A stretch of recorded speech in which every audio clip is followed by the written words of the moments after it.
Hello,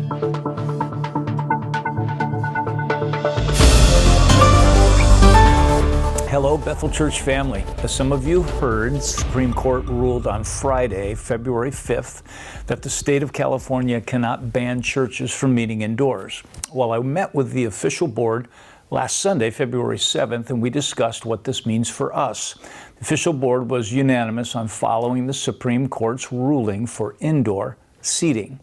With that in mind, I'd just like to take a little bit of time and explain to you what that will look like for us, beginning with our Women's Ministries Valentine event, which happens this coming Saturday from 11 a.m. to 12:30. It's going to be in the sanctuary. And then also Sunday, February 14th at our Valentine Vow Renewal service, and then everything moving forward. So let me begin by just kind of re-emphasizing what I believe to be an honorable approach to our neighbors and those in authority over us. It's an approach that's rooted in Scripture. Jesus said we're salt and light. We know that, Matthew 5:16. Let your light so shine before others that they will see our good works and they'll glorify God in heaven. In other words, our good works will point back to God. But also Romans 13:1, which says, be subject to the governing authorities. So we've attempted to do this all along, and in this pandemic, if it was about me, I'd probably do a few things differently than I've done, but the reality is it isn't just about me. And while it has been very inconvenient and at times very stressful for us, both as leaders and the Bethel Church in general, from my vantage point, I would say that it has allowed us, this season and the way we've handled things, has allowed us to gain favor and influence for God's glory and for the good of our community. The opportunities to partner with our city and our county, as well as two of our school districts, is absolutely amazing. And I would just add that you have done a great job. You've been generous, you've sacrificed, you've served, you've prayed, all for the sake of others in the middle of an unprecedented time in our world. So kudos to you, Bethel Church. Also, our staff and our leadership have worked tirelessly to create meaningful worship experiences with the restrictions that have been placed on us. And the Lord's blessed our efforts, and for that I'm very grateful. So starting Sunday, when it comes to Sunday worship, Sunday on February 14th, we will add indoor seating in the sanctuary to our drive-in, sit-in, and online worship options. So there's going to be 4 worship options now. This is new. So please be patient with us as we work the bugs out and figure the best way to approach this. Since the Supreme Court of the United States did not overturn the ban on singing indoors, this Sunday we will stream our outdoors drive-in sit-in service. We'll stream it online and indoors in the sanctuary. So you will view on the big screens what is going on outdoors in real time. I realize this is not optimum. I get it. But it does allow those who desire to be indoors to be together. So indoors, we will continue to be good neighbors, just as we've been with our outdoor seating. Face coverings, social distancing, health screening registration will all be required. Please know that when you fill out a health screen form in person or on our Church Center app, you are putting your name, your email, and the date. That's it. We do this in case someone does contract COVID. We will know who was there that day and be able to inform them, such as yourself. We'd be able to inform you that someone tested positive. Those forms are not given to anyone ever, and every 21 days those forms are destroyed. The little green, and you might see some orange dots, that they are stickers. They help us know that someone has been screened. We do our best to keep our worship environments as safe as possible.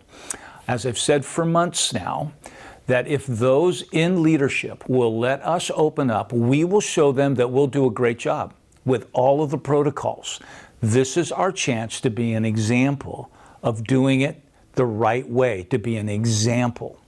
Now, let me also say that we're looking into a way where our worship through singing can stream from our live outdoor service, because you can't sing inside, but we're also trying to figure out, can we also stream the preaching from inside the sanctuary live. So singing outdoors, but preaching indoors. We're not sure yet, but one thing we are sure about, we will improve this new format just like we did when we started drive-in church.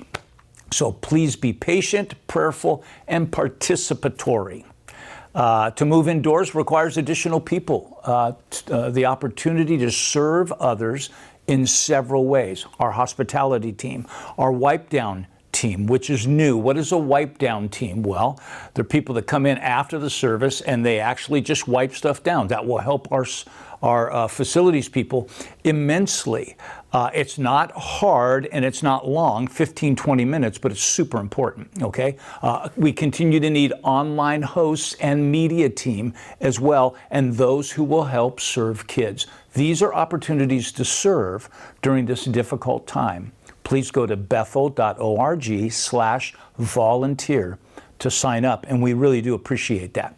For those who will attend in the sanctuary, sanctuary seating this Sunday, or the Saturday's women event, I briefly want to show you what that will look like.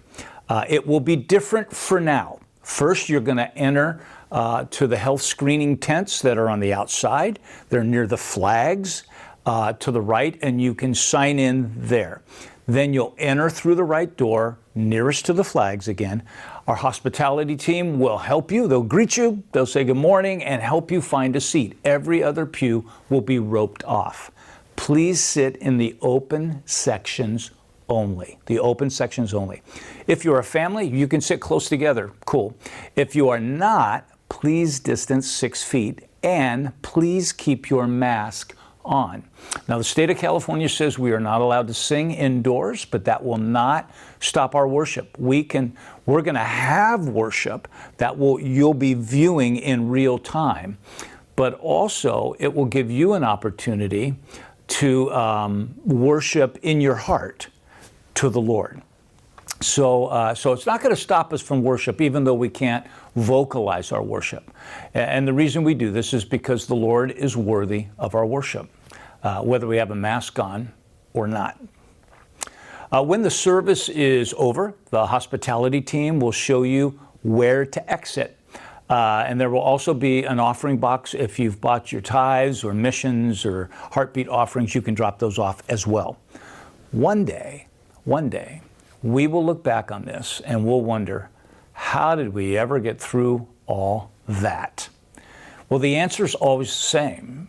God is our refuge. He's our strength. He's an ever-present help in trouble. Psalm 46:1. Well, thanks for taking the time to just watch this via video, and we hope to see you this Sunday. God bless.